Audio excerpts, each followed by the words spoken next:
आजाद जी की विचारधारा को प्रचार कर रहे हैं।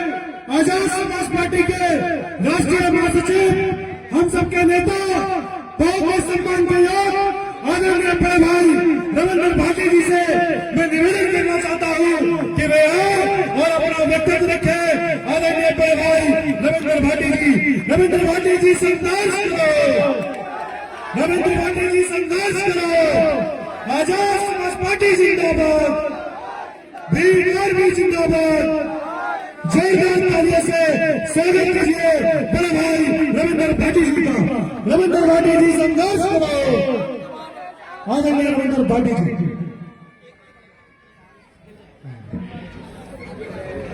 सब बैठ जाओ, सभी लोग अपना स्थापना कर रहे, आप लोग बैठ जाओ, बैठ जाओ, सभी लोग नीचे बैठ जाओ।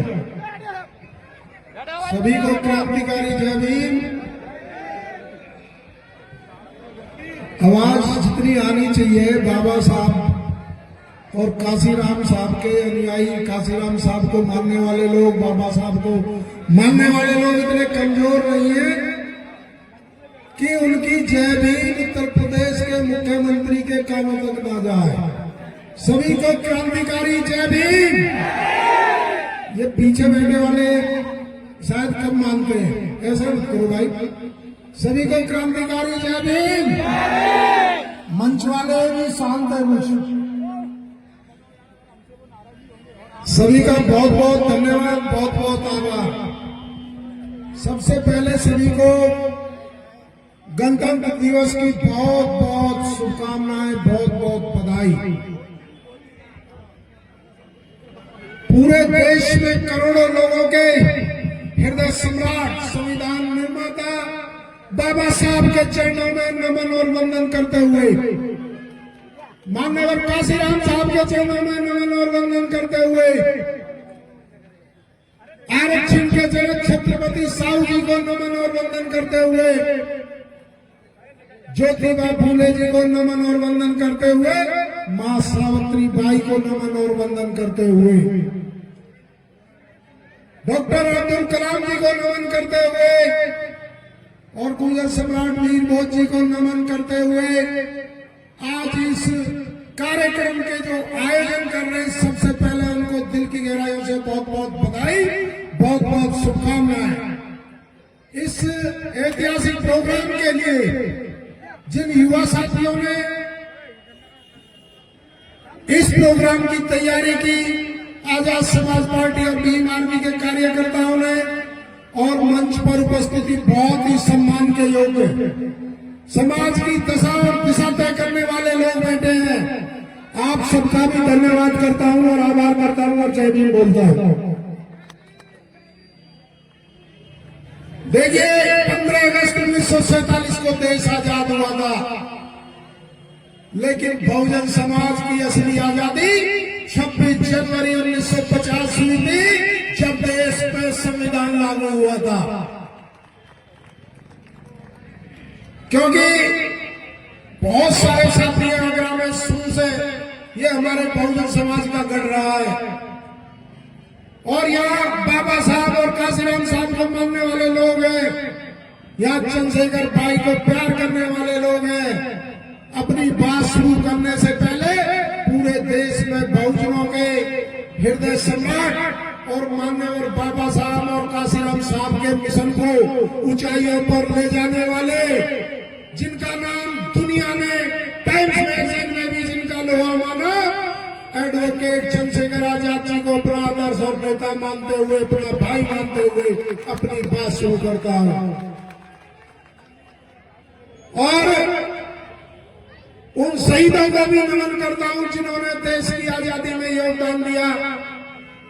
हंसते हंसते फांसी के तख्ते पर झूल गए, जिनकी वजह से आज हम यहाँ स्वतंत्र भारत में सांस ले रहे हैं। उनके लिए भी 2 लाइन कहकर अपनी बात शुरू करता हूं कि दम निकले इस देश की खातिर, अपना ये अरमान है, और एक बार इस राह में मरना 100 जन्मों के समान है। ये अपने क्रांतिकारियों को, देशभक्त जिन्होंने देश के लिए अपनी जान की, अपने प्राणों की आहुति दी, उनको भी नमन और वंदन करता हूं। साथियों, क्योंकि ये 76वां गणतंत्र दिवस है और हमारे साथियों ने बहुजन समाज की दशा, बहुजन समाज की 76 साल बाद क्या स्थिति है उसके बारे में विचार गोष्ठी भी रखी है। उसके बारे में मैं कहना चाहता हूं, यदि न्याय की बात की जाए, बहुजन समाज के लोगों पे आए दिन देश के 76 साल आजादी के बाद भी अन्याय होते हैं। घोड़ी पर बैठने पर बरात नहीं निकलने दी जाती है, मटकी पर छूने में हत्या की जाती है, मूछ रखने पर हत्या की जाती है और बहनों के साथ अपराध किए जाते हैं और थाने में रिपोर्ट भी नहीं लिखी जाती। ये आज 76 साल बाद भी बहुजन समाज के लिए न्याय है। देश की बड़ी आबादी आज न्याय से उसको वंचित रखा जाता है। यदि कहीं पे कोई घटना हो जाती है और यदि वो हाईलाइट ना हो तो बहुत सारी एफआईआर भी दर्ज नहीं होती है। ये स्थिति आज है। लेकिन कहीं देश में बहुजनों के नायक बब्बर शेख चंद्रशेखर भाई की वजह से, कहीं आजाद समाज पार्टी भीम आर्मी के कार्यकर्ताओं के संघर्ष की वजह से एफआईआर दर्ज हो जाती है और अपराधी जेल में चला जाता है। लेकिन ये न्याय इतना महंगा है कि बहुजन समाज के लोगों को यदि 20-20 साल कोर्टों के चक्कर काटने पड़ जाए तो वो न्याय नहीं मिल पाता। किसी महापुरुष ने कहा है कि देरी से मिला हुआ न्याय भी अन्याय है। यदि कोर्ट में 20 साल चक्कर काटने के बाद न्याय मिला तो वो न्याय नहीं है। और यदि सुप्रीम कोर्ट चले जाए बोध जी तो एक वकील 3 से 4 लाख रुपए एक दिन की फीस ले लेता है। बहुजन समाज के लोग कहां से इतना पैसा उनको देंगे? तो बहुजन समाज आज भी न्याय से कहीं ना कहीं वंचित रहा जा रहा है। और यदि बात की जाए रोटी कपड़ा और मकान की, देश की एक बड़ी आबादी 85% आबादी आप दिल्ली में जाते हुए देखते होंगे पुलों के नीचे सोते हैं, झुग्गियों में नरकीय जीवन जीने पे मजबूर होते हैं, रेलवे पे, पुलों पे, बस स्टैंड पे वो गरीब में ठंड में सड़कों पे सोते हैं। ये देखो कौन लोग हैं, वो बहुजन समाज के ही लोग हैं।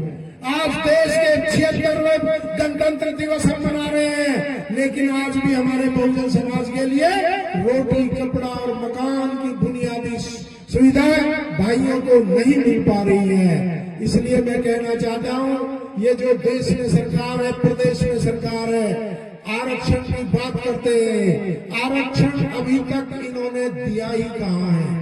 बाबा साहब ने जो संविधान लिखा था जिसमें SC ST OBC के लिए इन्होंने आरक्षण की व्यवस्था की थी, 27% पिछड़ों को मिलेगा और 22.5% SC ST को लोगों को मिलेगा। आज तक वो भी पूरा लागू नहीं हुआ है। आज भी बैकलॉग के पद नहीं भरे गए हैं। यदि फर्स्ट क्लास की बात की जाए, फर्स्ट क्लास के पदों की, प्रथम श्रेणी के पदों की, तो 4 से 5% से ज्यादा इन्होंने अभी आपके बैकलॉग के पदों को भी नहीं भरा है। और दूसरी तरफ इन्होंने आरक्षण को सारे विभाग प्राइवेट कर दिए, सारे विभागों का निजीकरण कर दिया और देश की इतनी बड़ी आबादी, इतने बहुजन समाज को आरक्षण से मुक्त कर दिया, आरक्षण उनका खत्म कर दिया। लेकिन कहीं विरोध नहीं हुआ। क्यों विरोध नहीं हुआ? क्योंकि ये चालाक लोग हैं जो सरकारों में बैठे हैं। इन्होंने सोचा यदि तुम आरक्षण खत्म करोगे तो ये लोग सड़कों पे आ जाएंगे, इन लोगों को जेल में भारी हो जाएगा, इन लोगों की कानून व्यवस्था खराब हो जाएगी। तुम हर विभाग का प्राइवेट कर दो और प्राइवेट कर दोगे तो इनका आरक्षण अपने आप खत्म हो जाएगा। ये इन्होंने पीछे से प्रत्यक्ष रूप से आरक्षण खत्म किया। और बाबा साहब ने कहा था कि मैं कितना ही अच्छा संविधान लिख दूं, कितना ही अच्छा संविधान बना दूं, यदि उसे चलाने वाले हाथ अच्छे नहीं होंगे तो उसका कोई फायदा मेरे लोगों को नहीं मिलने वाला। और बाबा साहब ने यह भी कहा था कि शिक्षित बनो, संगठित रहो, संघर्ष करो। इसलिए मैं कह रहा हूं आपसे, मेरे साथियों बहुजन समाज के लोगों, इकट्ठे हो जाओ। इन संविधान विरोधी लोगों को, इन आरक्षण विरोधी लोगों को, इन लोकतंत्र विरोधी लोगों को सत्ता से हटा दो और अपना बहुजन राज स्थापित करो। आज पूरे देश के अंदर, पूरे देश में यदि कोई इस बात की लड़ाई लड़ रहा है तो भाई चंद्रशेखर आजाद है। यदि कोई संविधान बचाने की लड़ाई लड़ रहा है, यदि कोई आरक्षण बचाने की लड़ाई लड़ रहा है, यदि बहनों के सम्मान बचाने की लड़ाई लड़ रहे तो आजाद समाज पार्टी के राष्ट्रीय अध्यक्ष भीम आर्मी प्रमुख चंद्रशेखर आजाद जी हैं, उनके हाथ मजबूत करो, उनका साथ दो, नहीं तो आपके लिए लड़ने के लिए कोई आपको नहीं मिलेगा। ऐसा भाई आपको दोबारा नहीं मिलेगा जो आपके लिए गोली खाने को तैयार है, आपके लिए जेल जाने को तैयार है, आपके लिए राशन लगवाने को तैयार है। जब वो 24 घंटे आपके लिए काम करते हैं तो मैं तो केवल वोट देकर उनको मजबूत करना है। इसलिए मैं कहता हूँ संगठित हो जाओ। और जो बाबा साहब ने कहा है ये संविधान और आरक्षण पे तो इन्होंने अभी दौरे डाल ही रहे खत्म करने के, ये लोकतंत्र और संविधान भी खत्म हो जाएगा यदि आप संगठित नहीं हुए। मान्यवर साहब ने भी आपको जगाने का प्रयास किया, उन्होंने भी मान्यवर काशीराम साहब ने देश में घूम घूम के बहुजनों को जगाने का काम किया। इसलिए मैं कहना चाहता हूं जो मान्यवर साहब काशीराम साहब ने बातें कही थी उन बातों को आपको अमल करना पड़ेगा और एक बार मेरे साथ भी दोहराना पड़ेगा, क्योंकि हमारे लोगों को भूलने की आदत है। हमारे लोग बहुत जल्दी भूल जाते हैं। क्या कहा था मान्यवर साहब ने, बताओ। मान्यवर साहब ने कहा था वोट हमारा राज तुम्हारा नहीं चलेगा, नहीं चलेगा। एक बार मेरे साथ सारे बैठे हुए मंच वाले साथी भी और जो सामने बैठे बहुजन समाज के सिपाही ये बात दोहराएंगे कि वोट हमारा राज तुम्हारा, जिसकी जितनी संख्या बारी, जिसकी जितनी संख्या बारी, जो बहुजन की बात करेगा, जो बहुजन की बात करेगा, निकले बाहर मैदानों से, निकले बाहर मैदानों से। मान्यवर साहब ने यह भी कहा था कि स्वाभिमानी लोग ही संघर्ष की परिभाषा जानते हैं और जिनका स्वाभिमान मरा है वो समझो वो गुलाम है और जिंदगी अपने कंधों पर जी जाती है और जनाजे दूसरों के कंधों पर उठाए जाते हैं। उन्होंने ये भी कहा था यदि आप कहीं संघर्ष ना कर पाओ तो विचलित मत होना, केवल अपने महापुरुषों का जीवन संघर्ष पढ़ लेना और यदि आपके रोंगटे खड़े ना हो जाए तो समझना कि आप इस बहुजन समाज की लड़ाई को लड़ सकते हो, मिशन की लड़ाई को लड़ सकते हो, अन्यथा उस किताब को फेंक देना। माननीय साहब ने आपको जगाने का काम किया कि 85% SC/ST OBC के लोग एक हो जाओ और अपनी ताकत को पहचानो। 10% लोग आपके ऊपर बैठ के आगे आप पर राज करते हैं, फिर आपकी वोट से वो सत्ता में आते हैं और आपके हक और अधिकार छीनते हैं। इसलिए मैं कहता हूं मान्यवर साहब ने ये भी कहा था कि राजनीति चले न चले, सामाजिक परिवर्तन की गति रुकनी नहीं चाहिए और मुर्दा लोग मिशन नहीं चलाते और जिंदा लोग मिशन रुकने नहीं देते। आप वही जिंदा लोग हो जो आज यहाँ इकट्ठा हुए हो।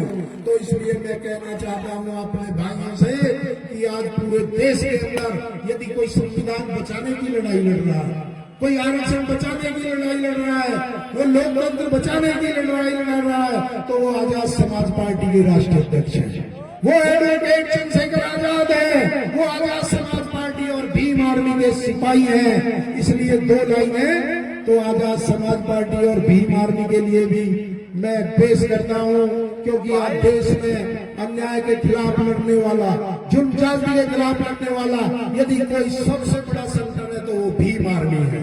और भीम आर्मी के कार्यकर्ताओं ने अपनी खून पसीने की संघर्ष से एक अपनी आवाज, अन्याय के खिलाफ आवाज बुलंद की है और वो जाते हैं जहां भी तो प्रशासन वाले लोग कहते हैं कि ये हंगामा करने वाले लोग हैं, ये दंगाई लोग हैं। लेकिन मैं उनसे कहना चाहता हूं Bhim army Azad Samaj party advocate Chandrashekhar Azad के वो सिपाही हैं जो पूरे देश में एडवोकेट चंद्रशेखर आजाद जी को नेता मानकर जिन्होंने कसम खाई है अन्याय के खिलाफ लड़ने की, जुल्म के खिलाफ लड़ने की, भ्रष्टाचार के खिलाफ लड़ने की, तो उन सिपाहियों के लिए भी दो लाइन कहता हूं कि हो गई है पीर पर्वत सी पिघलनी चाहिए और इस हिमालय से कोई गंगा निकलनी चाहिए और मकसद नहीं, मेरी कोशिश है कि ये सूरत बदलनी चाहिए, ये सूरत बदलनी चाहिए। और आग मेरे सीने में ना सही, आग तेरे सीने में सही, लेकिन ये आग जलनी चाहिए, ये आग जलनी चाहिए। आप सभी भाई यहाँ पहुंचे, आपका बहुत बहुत धन्यवाद। हमारे मंच पर हमारे श्याम प्रकाश बौद्ध प्रभारी आगरा मंडल, मैं धन्यवाद देता हूँ।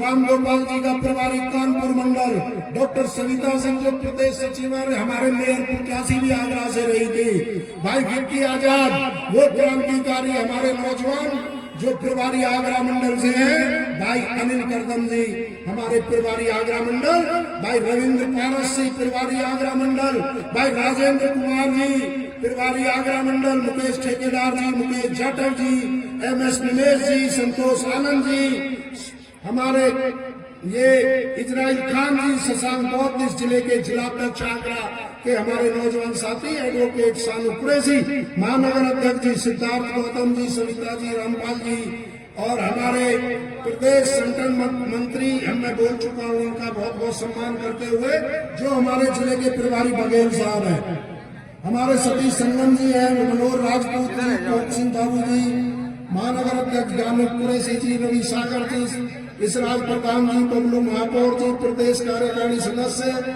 और हमारे रिंकू सेठ जी, दिलीप सागर जी, हर्ष आर्य जी, जावेद कुरैशी जी, और हमारे राजेंद्र प्रजापति जी, सचिन केन जी, सौरभ दयाल जी, रंजीत सोनी जी, भूप सिंह करदम जी, भूपेंद्र कुशवाहा जी, भूप सिंह जी, सोनू बघेल जी, आकाश गौतम जी, डॉक्टर पुष्पेंद्र यादव, अर्जुन दिवाकर, चौधरी भगत सिंह जी, प्रमोद वाल्मीकि जी, दीपू नागर जी, अरुण भारती जी, संदीप जैन जी, मनीष मोहन जी, और जिन भाइयों ने आज आजाद समाज पार्टी की सदस्यता ग्रहण ली है, उनका भी आजाद समाज पार्टी में बहुत बहुत स्वागत है। हमारे गुर्जर समाज के लोगों ने, हमारे वाल्मीकि समाज के लोगों ने, हमारे ईसाई समाज के लोगों ने, और हमारे सैन समाज के लोगों ने, जिन लोगों ने भी आज हमारी आजाद समाज पार्टी और भीम आर्मी की सदस्यता ली है, मैं आपको विश्वास दिलाता हूँ कि ये पार्टी नहीं, एक संगठन नहीं, एक विचारधारा है।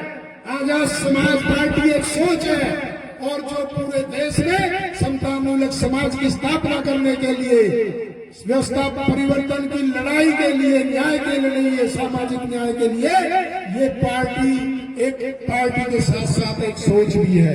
ये चंद्रशेखर भाई ने पूरे देश में एक सोच पैदा की है, और हजारों चंद्रशेखर आजाद पैदा किए हैं। इसलिए आप सभी का बहुत बहुत धन्यवाद, आयोजन कमेटी का बहुत बहुत धन्यवाद। मंच पर किसी साथी का नाम रह गया हो, सामने मेरी माताएं बहनें बेटियां, आपको जय भीम। हमारे युवा साथी जो इधर खड़े हैं, आपने प्यार दिया, सम्मान दिया, मैं आपके बीच ये बात आज 26 जनवरी के अवसर पर कहता हूँ, एक बार आजाद समाज पार्टी को मौका देकर देखो।